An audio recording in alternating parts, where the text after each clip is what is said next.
रामायण से सातवीं शिक्षा हमें ये सीखनी चाहिए कि एक राजा को देश कैसे चलाना चाहिए।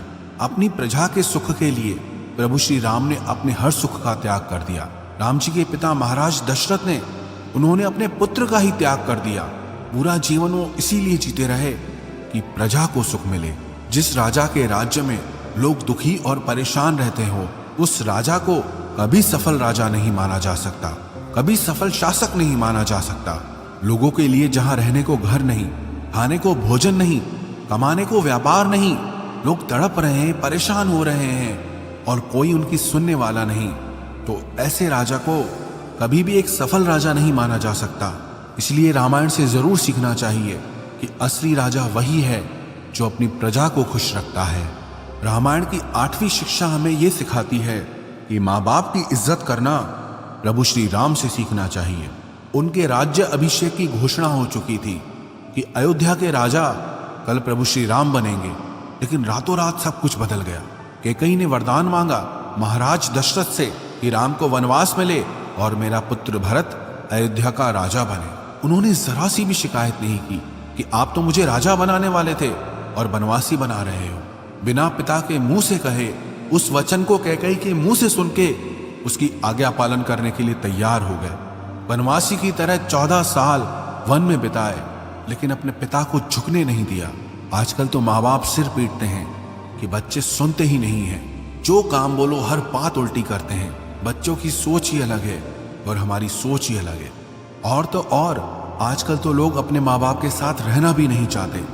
किसी समय में लोग तरसते थे कि हम अपने माँ बाप के बिना नहीं रह पाएंगे, और आजकल लोग कहते हैं कि हम अपने माँ बाप के साथ नहीं रह सकते। इस कलयुग में ना लोगों का दिल बहुत छोटा हो गया है। घर तो बहुत बड़े हो गए हैं, लेकिन दिल इतना छोटा हो गया है कि उसमें अपने स्वार्थ के अलावा किसी के लिए कोई जगह नहीं बचती, फिर चाहे वो सगे माँ बाप ही क्यों ना हो। इसलिए रामायण से ये शिक्षा जरूर लेनी चाहिए कि दुनिया में किसी की इज्जत करो चाहे ना करो, लेकिन अपने माँ बाप की इज्जत जरूर करनी चाहिए। रामायण की 9वीं शिक्षा हमें यह सिखाती है कि छोटे लोगों से कभी कोई सलाह लेनी नहीं चाहिए।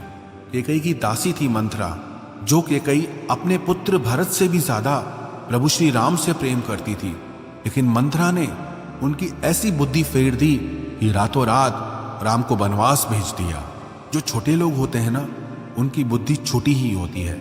जो लोग सब बातें अपने नौकरों से शेयर करते हैं या उनसे सलाह लेते हैं, वो जिंदगी में कभी कोई काम ढंग का नहीं कर पाएंगे, क्योंकि उनकी बुद्धि उतनी ही चलती है, वो आपको उतनी ही सलाह देंगे। सलाह हमेशा अपने से समझदार और बड़े इंसान की लेनी चाहिए, जिससे सही गलत की समझ हो। रामायण की 10वीं शिक्षा हमें यह सिखाती है कि कभी भी अपने दुश्मन को कम नहीं समझना चाहिए। वास्तव में तो किसी को भी खुद से कम नहीं समझना चाहिए। रावण एक राक्षस कुल में पैदा हुआ था, जिसका देवताओं के साथ युद्ध चलता रहता था। बंदरों को, इंसानों को तो वो कच्चा चबा कर खा जाता था, इसलिए उसे उनसे कोई डर नहीं था। जब उसे पता चला कि मानव और वानर मुझसे लड़ने के लिए आ रहे हैं, तो उसने मन में सोचा, इन लोगों को तो मैं कच्चा चबा कर खा जाऊंगा, इन लोगों में क्या बल। लेकिन जब प्रभु श्री राम से उसका सामना हुआ, तब उसे समझ में आया कि इनसे लड़ना मेरे बस की बात नहीं है। जिसने कई बार शरीर में छोटी सी बीमारी आती है, हमको लगता है कि कोई बड़ी बात नहीं, ठीक हो जाएगी, लेकिन जब हम उस पर ध्यान नहीं देते तो एक दिन वो बहुत बड़ी बीमारी बन जाती है। छोटा सा कर्ज जिंदगी में एक दिन बहुत बड़ा मर्ज बन जाता है। छोटी छोटी बातें भी जिंदगी में जो आपको परेशान करती हैं, तंग करती हैं, आपको कभी भी उनको हल्के में नहीं लेना चाहिए, बल्कि समय से पहले खुद को सावधान कर देना चाहिए। रामायण की 11वीं शिक्षा हमें यह सिखाती है कि पति पत्नी को एक दूसरे की इज्जत करनी चाहिए। चाहे दुख हो चाहे सुख हो, एक दूसरे का साथ कभी नहीं छोड़ना चाहिए। जब प्रभु श्री राम को वनवास मिला, तो माता कौशल्या ने सीता माता से कहा कि तुम अपने माँ बाप के पास चली जाओ, वहां सुख से रहो। पर माता सीता ने कहा कि जहां मेरे पति रहेंगे, मेरा सुख वही है, फिर चाहे वो जंगल में क्यों ना रहे। आजकल तो लोग पैसा और नौकरी देखकर ही रिश्ता जोड़ते हैं। पैसा नहीं है, नौकरी नहीं है, ऐसे इंसान से कोई रिश्ता नहीं जोड़ना, फिर उसका चरित्र चाहे कैसा भी क्यों ना हो। लड़के वालों को लड़की सुंदर चाहिए, लड़की वालों को लड़का पैसे वाला चाहिए, बाकी और कोई चीज मायने नहीं रखती लोगों के लिए। अगर इन चीजों पे, किसी के रंग पे, किसी के पैसे और नौकरी पे आप रिश्ते करते हैं, तो ऐसे रिश्ते से आप क्या सुख की उम्मीद लगाते हो, जिसकी नींव ही गलत हो, जिसकी सोच ही गलत हो। क्योंकि एक दिन ना ये रंग भी नहीं रहेगा और एक दिन दुनिया का वैभव भी नहीं रहेगा, तो फिर वो रिश्ता कहाँ टिक पाएगा। जीवन साथी तो ऐसा होना चाहिए, चाहे सब कुछ हाथ से चला जाए, चाहे कितना ही बुरा वक्त क्यों ना आ जाए, लेकिन आपका जीवन साथी आपका हाथ थाम कर खड़ा हो जाए।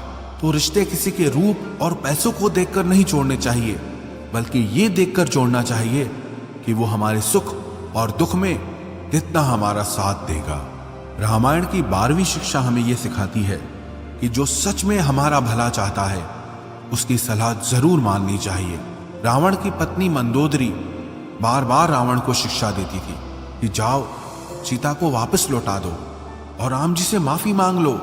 विभीषण बार बार रावण को शिक्षा देता था कि आपने बहुत गलत काम किया है, सीता जी को वापस लौटा दो, लेकिन वो उसे अपने दुश्मन लगते थे। उसे लगता था कि ये लोग डरपोक हैं, मुझे भी डरना सिखाते हैं, इन्हें मेरी शक्ति के बारे में नहीं पता, मैं जो चाहे वो कर सकता हूं। जब इंसान अपने अहंकार में होता है ना, तो उसकी भलाई की सलाह देने वाला भी उसे दुश्मन की तरह लगता है। एक घमंडी इंसान को ना आप सच्ची बात भी कहोगे ना तो उसको बुरा ही लगेगा। उससे उसकी भलाई के लिए कुछ भी कहोगे, वो उसे सुन के कभी खुश नहीं होगा, कभी समझेगा ही नहीं, बल्कि आपको ही गलत समझेगा। इसीलिए रामायण हमें यह सिखाती है कि जो हमारा भला चाहते हैं उनकी बात चाहे कितनी ही कड़वी क्यों ना लगे, लेकिन उनकी बात जरूर माननी चाहिए। रामायण की 13वीं शिक्षा हमें यह सिखाती है कि जिंदगी में चाहे कितना ही बुरा वक्त क्यों ना आ जाए, लेकिन उससे कभी घबराना नहीं चाहिए। प्रभु श्री राम अयोध्या के राजा बनने वाले थे, रातों रात वनवास जाना पड़ा। कभी किसी तांत्रिक या ज्योतिष के पास नहीं गए कि ये क्या हो गया, मैं राजा बनने वाला था और वनवासी बन गया, सब कुछ छिन गया, पत्नी का भी अपहरण हो गया, लेकिन उन्होंने हिम्मत नहीं हारी और अपनी पत्नी को भी वापस लेकर आए और अपने राज्य को भी हासिल किया। लोगों की जिंदगी में थोड़ा दुख आ जाता है तो लोग टूट जाते हैं, ज्योतिषियों के पास पहुंच जाते हैं कि मेरी किस्मत ही खराब है, बताओ मेरे ग्रह कैसे चल रहे हैं। लोगों से सलाह लेने लग जाते हैं कि मुझे क्या करना चाहिए, मुझे तो कोई रास्ता ही समझ नहीं आ रहा। जब भी जिंदगी में ऐसा वक्त आए ना, उस समय में सबसे ज्यादा सिर्फ और सिर्फ आपकी हिम्मत ही काम आएगी। जिस इंसान के अंदर हिम्मत है ना, वो अपने हर दुख को सुख में बदल सकता है। रामायण की 14वीं शिक्षा हमें यह सिखाती है कि समर्पण करना और साथ निभाना हनुमान जी से सीखना चाहिए। हनुमान जी ने प्रभु श्री राम का जो भी काम हाथ में लिया उसे करके दिखाया, फिर चाहे वो कितना भी मुश्किल क्यों ना हो, चाहे उसके लिए अपने प्राणों की बाजी क्यों ना लगानी पड़े, लेकिन प्रभु श्री राम का साथ उन्होंने कभी नहीं छोड़ा। वो अकेले ही रावण की लंका में घुस गए, सारे राक्षसों से भिड़ गए, लेकिन प्रभु श्री राम का साथ उन्होंने कभी नहीं छोड़ा। रामायण की 15वीं शिक्षा हमें यह सिखाती है कि चाहे आप दुनिया जीत लो, लेकिन अगर आपने अपने मन को नहीं जीता तो आपने कुछ नहीं जीता। रावण ने देवताओं को जीत लिया, विश्व के शक्ति से शक्तिशाली लोगों को जीत लिया, लेकिन अपने मन को नहीं जीत पाया। जैसा मन उसे नचाता था वो वही करता था। जिस इंसान ने भी अपने मन को नहीं जीता है, समझ लेना उसने जिंदगी में कुछ नहीं जीता है, क्योंकि मन के आगे हारा हुआ इंसान कभी खुश नहीं रह सकता। उसका मन उसे परेशान करता ही रहेगा, चाहे उससे दुनिया की सारी दौलत क्यों ना मिल जाए, लेकिन अगर मन आपका आपके वश में नहीं है तो आप कभी खुश नहीं रह सकते। जो भी व्यक्ति रामायण की इन 15 शिक्षाओं को रोज सुनेगा, अपनी जिंदगी में उतारेगा, वो जीवन के हर बड़े से बड़े दुख से, बड़ी से बड़ी समस्या से आसानी से पार निकल जाएगा।